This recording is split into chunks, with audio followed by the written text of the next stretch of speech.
అడగట్లేదు మూర్తి గారు. Hello hello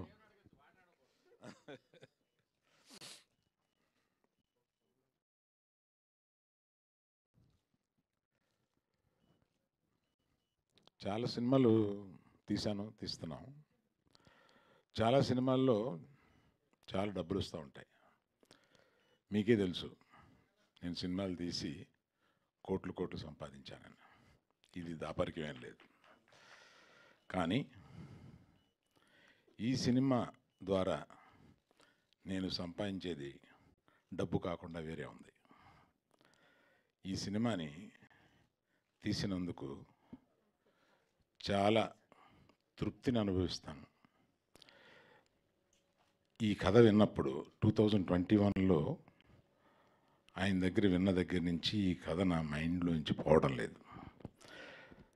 ఎప్పుడు డైరెక్టర్ గారు కనపడినా ఆ కథ ఏమైంది, ఎప్పుడైనా సినిమా తీయాలయా అని అంటూ ఉండేవాడిని. అలాగా అనుకోకుండా ధీరజు విద్యాయులందరూ కలిపి మళ్ళీ అదే కథని ఆయనతో తీయడానికి నా దగ్గర తీసుకొచ్చారు. So somewhere I'm destined to make this film. ఎందుకంటే సమాజానికి కొన్ని చెప్పాలి, మనం అనుకొని చెప్పాలి. మనం బోల్డ్గా మనకు కొన్ని నిజాలు తెలిసినా కూడా మనం మాట్లాడుకోలేని మనం ఈ సినిమా మాధ్యమం ద్వారా చెప్పాలి. అటువంటి కోరిక కలుగుద్దనమాట ఈ సినిమా కథ విన్నప్పుడు. రాహుల్ లాంటి కమిటెడ్ పర్సనే దీన్ని ఆయన చెప్పేటప్పుడు ఏ ఉద్వేగం ఫీల్ అయ్యాడో ఆ ఉద్వేగంతో ఆ సినిమాని తీశారు. అటువంటి వాళ్ళే, అటువంటి సున్నిత హృదయులే ఆయన. వ్యక్తిగతంగా కూడా చాలా సున్నితమైన మనిషి. అటువంటి సున్నితమైన వాళ్ళే ఇటువంటి సున్నితమైన సబ్జెక్ట్స్ని చేయగలుగుతారు అనిపిస్తుంది అన్నమాట. అంటే ప్రతి యువతి, ప్రతి యువకుడు ఈ సినిమాని చూడాలని నాకు అనిపిస్తుంది. ఇది ఎన్ని జోక్స్ ఉన్నాయి, ఎన్ని పాటలు ఉన్నాయి, ఎంత ఎంటర్టైన్మెంట్ ఉంది, అలా చూడడానికి లేదు ఈ సినిమాని. అవన్నీ జోడిస్తే ఈ సినిమా రాదు.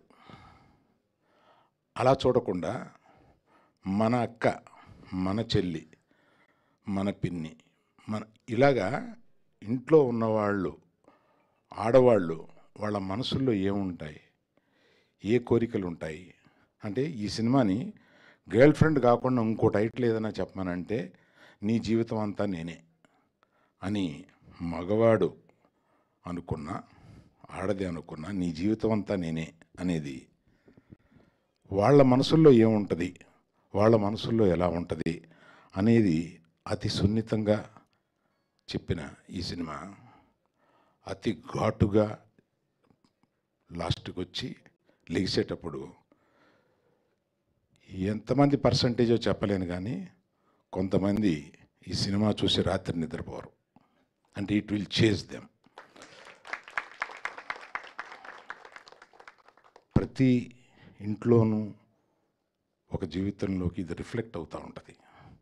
ప్రతి అమ్మాయి తనకు జరిగినా జరగకపోయినా తన స్నేహితురాలకు జరిగి ఉంటుంది. అలా రిఫ్లెక్ట్ అయ్యి ప్రతి వాళ్ళు కనెక్ట్ అవ్వడానికి ఇది పర్టికులర్గా నేను ఆ సినిమా సాఫీగా వెళుతూ ఉంటుంది. లాస్ట్ వచ్చేటప్పటికి లాస్ట్ హాఫ్ అన్ అవర్ అమ్మ అని అనిపించి మీరందరూ ఈ సినిమాలో చెప్పిన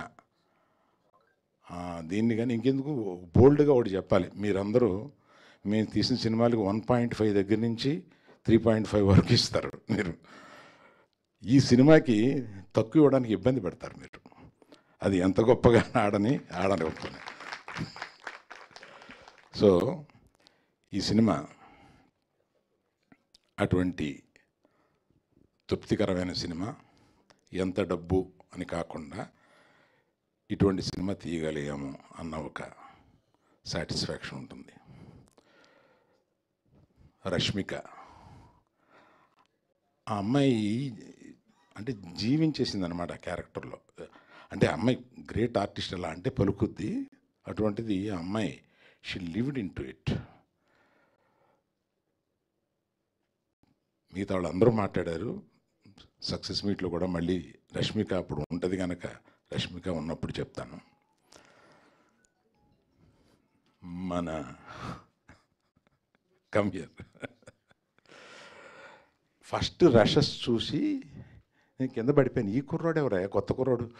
నేను ఆ సినిమాలో వచ్చాడు. అంతకుముందు సినిమా ఏంటది, నానితో చేసి దసరాలో వచ్చాడు. జస్ట్ గుర్తుపెట్టుకున్నాను. కానీ ఈ సినిమాలో పెర్ఫార్మెన్స్ చూసేటప్పటికి is going to stay here, let me encourage this kind of persons అని నెక్స్ట్ నేను ఆయన కలిసినప్పుడు ఒక చెక్ తీసుకుని వెళ్ళి you are doing my one of my films brother అని నేను it gave him so much of confidence. ఇవన్నీ నేను అనుకోలే. ఇతను he is one actor who is going to stay here for long, is so talented. అసలు ఏది అంటే ఏ సీన్ తీసుకున్నా దీనికన్నా ఇతను కొంచెం బెటర్గా చేసి ఉండొచ్చు అన్నది లేదు. అట్లా చేశాడు. ఆ క్యారెక్టర్లో అట్లా జీవించి చేశాడు. Wish you a great future brother, wish a great future. Hey Shyam గారు,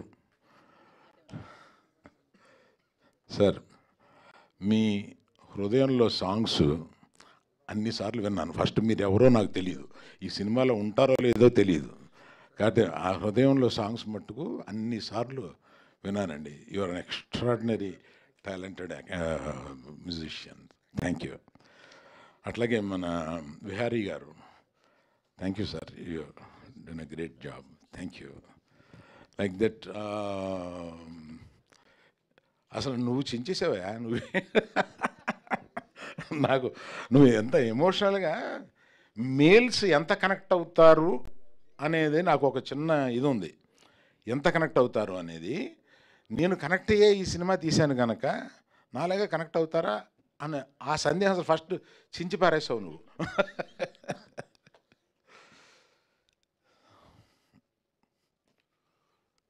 so rest of all the technicians and all the, particularly the media team who have worked for this film. And Geeta Bhagat చాలా సునాయస్ భలే మాట్లాడతావు నువ్వు. చాలా natural. ఈ cinema గురించి ఎక్కువ కొంచెం నీకు న్యాచురల్గా వచ్చింది. కనెక్ట్ అయ్యావు, అర్థమవుతుంది. So then comes Vidya and Dheeraj. They are good friends. And Dheeraj మొట్టమొదట్లో ఏదో వాళ్ళ నాన్నగారు ఒక హోటల్లో ఈయన పరిచయం చేశారు. ఇండస్ట్రీకి రావాలని సరదా పడుతున్నాడండి అని. రా తీరద్ద నీకు అని అనుకున్నాను. కానీ వచ్చి ఇలా గీతార్ట్స్లో కూర్చుని నాకు సినిమాలు తీసి పెడతాడు అని అనుకోలేదు. ఇప్పుడు ఇది 10 ఏళ్ల క్రితం వాళ్ళ నాన్నగారు పరిచయం చేసినప్పుడు చిన్న కుర్రోడుగా ఉండేవాడు. ఆ తర్వాత విద్య సొంత కూతురు లాంటిది, చిన్నప్పటి నుంచి నా దగ్గరే పెరిగింది. ఇవాళ వచ్చి గీతార్ట్స్ని తన సొంతం చేసుకుంది. ఇవాళ నాకు బరువు తగ్గించడానికి మన వాసు, విద్య వీళ్ళు పక్కన బోల్డ్ మంది ఇటువంటి అంటే అనేక మందిని ఎంకరేజ్ చేశాం. ధీరజ్ లాంటి వాళ్ళు, ఎస్కేఎన్ లాంటి వాళ్ళు, వీళ్ళందరూ సినిమాలు తీస్తూ గీతార్ట్స్ని పచ్చగా ఉంచుతున్నారు.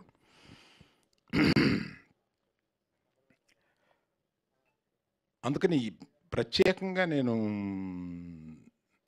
మీడియా ఎలాగో సినిమా చూస్తారు కనుక నా రిక్వెస్ట్ మీడియాకి ఏంటంటే, ప్రతిసారి మిమ్మల్ని ప్రమోట్ చేయమన్నప్పుడు మా మనసులో సక్సెస్ అయితే వచ్చే పేరు, డబ్బులే గుర్తుంటాయి. ఈ సినిమాని బాధ్యతగా మీరు ఫీల్ అయి చేస్తారని నమ్ముతున్నాను. Thank you. Thank you sir, thank you so much. డెఫినెట్గా మంచి సినిమాల్ని మీరు మా అందరికీ అందిస్తున్నారు. మంచి సినిమాల్ని